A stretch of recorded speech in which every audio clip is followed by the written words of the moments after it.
Көне тараз атты күйдің келі тарихы қалай? Бүгін Ерлан ағам сіздерге әңгімелеп беретін болады.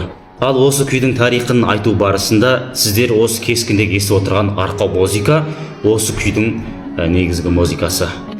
Сау сәлемет тұрдыңыздар ма? Дойын текшесіндегі барлық өнерсүйер қауым, мен осы дойын парақшасында домбыраға қатысты үйрену кескіндерді және материалдарды, ноталарды жолдап жүрген Ерлан бауырларыңыз боламын. Ал бүгін өздеріңізге осына көне тараз атты күйдің тарихын алып келіп отырмын.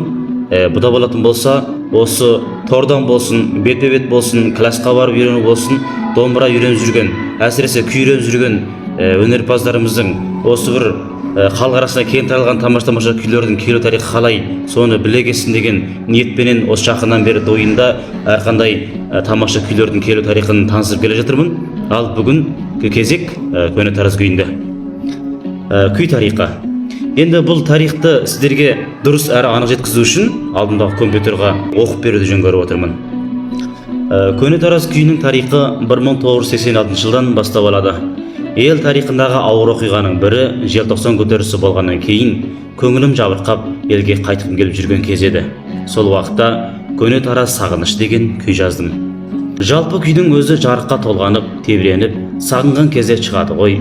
Сол уақытта ежелгі таразды көз алдыма елестетіп, маң-маң басқан түйелер, қазақтың ғанибет заманы, жазира даласы, үлкенді сыйлап кішіге іздеп танытып, бірін-бірі риясыз шынайы құрметтеп, жаз жайлауы, қыс қыстауы болған керемет шағын, Шағыристанға келе жатқан керуендерді ойлап, көне заманнан бастап алып шығардым.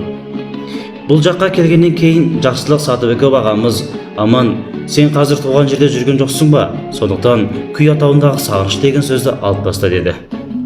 Солай ағаның ақылымен күй көне тараз деп аталып кетті.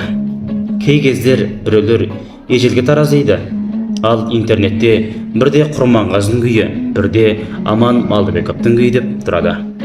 Құрманғазы бабамыздың күй құдіретімен теңестіріп жатқандарына рахмет деп қоямын іштей күліп. 1986 жылы шыққанмен мен ол күйді тығып тастадым. Оңашыда өзім ғана тартып, нотасын жазып, сандыққа салып қойдым. Кейбіреулер тауып алып ойнайды ғой деп ойладым. Сөйтсем, ешкімде іздемейтін көрінеді. Елдер келіп жатыр, өмірден өтіп жатыр. Біреуді біреу іздеп жатқан ешкім жоқ. Қой, күйімді насихаттайын деп, 1993 жылы композитор Бағлан Омаров екеуміз отырып, эстрадалық түрде дәстүрлі музыкаларды қосып жаздық. Ертеңінде бірден стадионда халықтың алдында ойнауға кеттім. Содан бері сахнадан түспей келе жатыр. Көптеген жиындарда, маңызды шараларда, мерекелерде тартылады. Шет мемлекеттерге барғанда да орындап жүрмін. Бірде сапарменен Германияға бардық. Сапар барысында алдын ала музыкамызды тыңдауға алға болатын. Барсақ, менің күйімді радиодан беріп жатыр екен. Үлкен әсерде қалдым.